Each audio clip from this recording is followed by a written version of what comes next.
लो guys, अब हमारा example number 12 which is very easy, बहुत ही आसान सा क्वेश्चन है। समझो ध्यान से क्या है।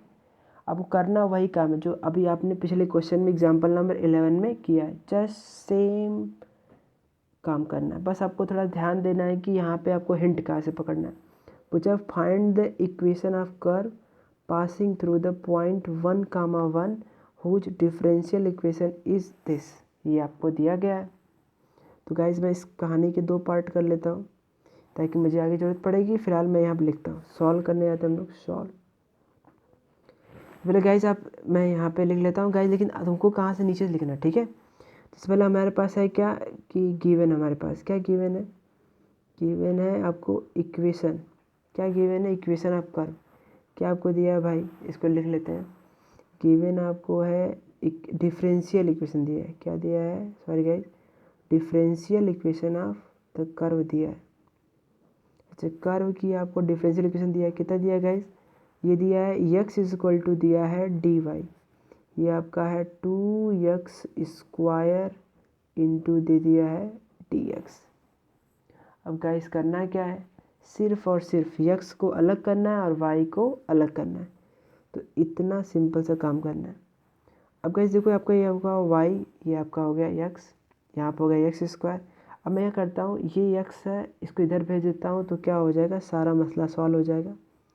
यानी dy ये आ गया गाइस आपका, ये बन जाएगा यहाँ पे 2x² + 1 अपॉन x हो जाएगा। यहाँ पे क्या हो जाएगा आपका dx। अब देखो गाइस, y वाला एक तरफ हो गया, x वाला एक तरफ हो गया। अब करना गाइस क्या है, लिखेंगे integrating both side. Integrating both side, आपने क्या किया, दोनों साइड चटपट चटपट कर लिया, आपने इंटीग्रेशन कर दिया। और जैसे इंटीग्रेशन करोगे आपको साफ साफ झलक रहा है आंसर कैसे बनेगा। यहाँ पे देखो, ये आपका हो जाएगा यहाँ पे dy और ये आपका बन जाएगा 2x² + 1 अपॉन x, ये होगा इंटू dx हो गया। अब गाइस देखो, ऊपर वाली पावर, ऊपर वाली जो डिग्री ज़्यादा है, नीचे वाली डिग्री क्या है, कम है। यानी हमें यहाँ पे पार्शियल फ्रैक्शन नहीं लगाना है, सिंपल तरीके से सॉल्व कर लेना है। अब गाइस dy को मैं इसे थोड़ा रोक देता हूँ, थोड़ा यहाँ पे तमाशा देखो। एक काम करते हैं कि हम लोग इसको, मैं इसको ले सकता हूँ 2x² अपॉन x। सही है। एक बार इसको इसके साथ बिठा देता हूँ, एक बार इसको मैं इसके साथ बिठा देता हूँ, तो 1 अपॉन x हो जाएगा आपका, यहाँ पर हो जाएगा गाइस dx हो जाएगा। जैसे ही आप dy का इंटीग्रेशन करोगे तो आपको क्या मिल जाएगा, y मिल जाएगा। और जैसे ही आप x काटोगे तो गाइस यहाँ मिल जाएगा, आप कितना हो जाएगा 2x, और यहाँ बन जाएगा 1 अपॉन x, यहाँ पे बन जाएगा आपका dx हो जाएगा।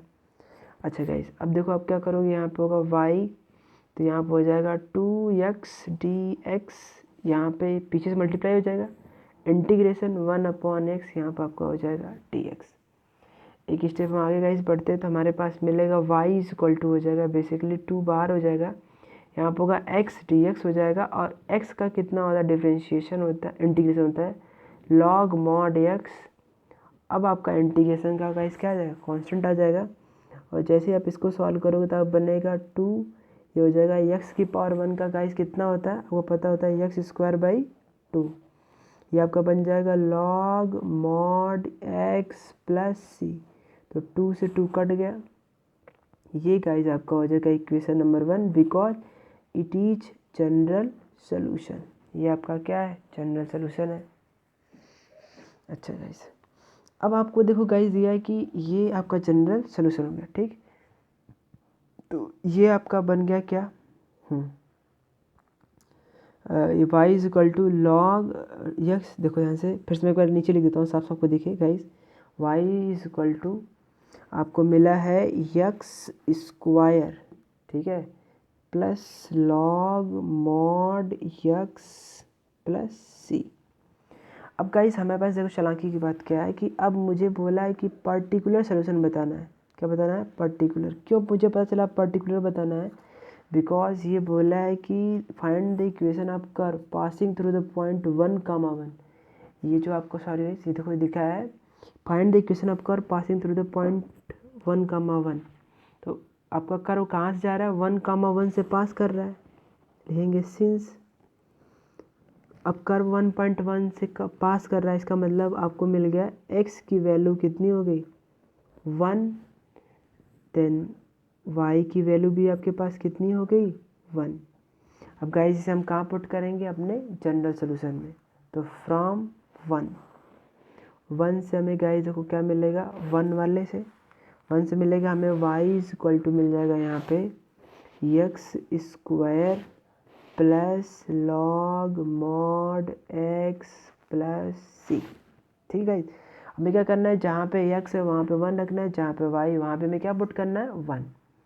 तो लगे आती है यहीं पे गाइस हम लिख लेते हैं। तो y के प्लेस पे मैंने लिखा 1, x प्लेस पे मैंने लिखा है 1, यहाँ पे होगा log mod 1 plus c।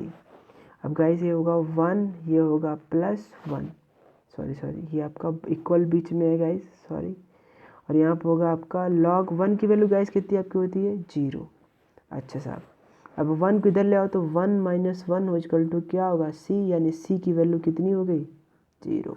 Simple से वैल्यू गाइस, प्लीज़ नोटिस करो एक बात को कि log 1 की वैल्यू होती है 0 और 1 का स्क्वायर आपका होता है 1, यहाँ से आपका कैंसिल हो गया।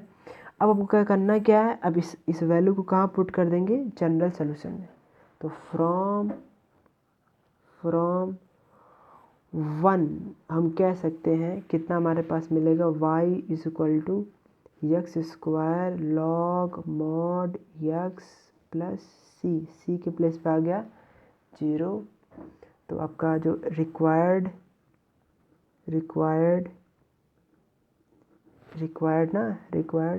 इक्वेशन आपके पास है वो क्या बन जाएगा, y इज इक्वल टू बन गया x square log mod x।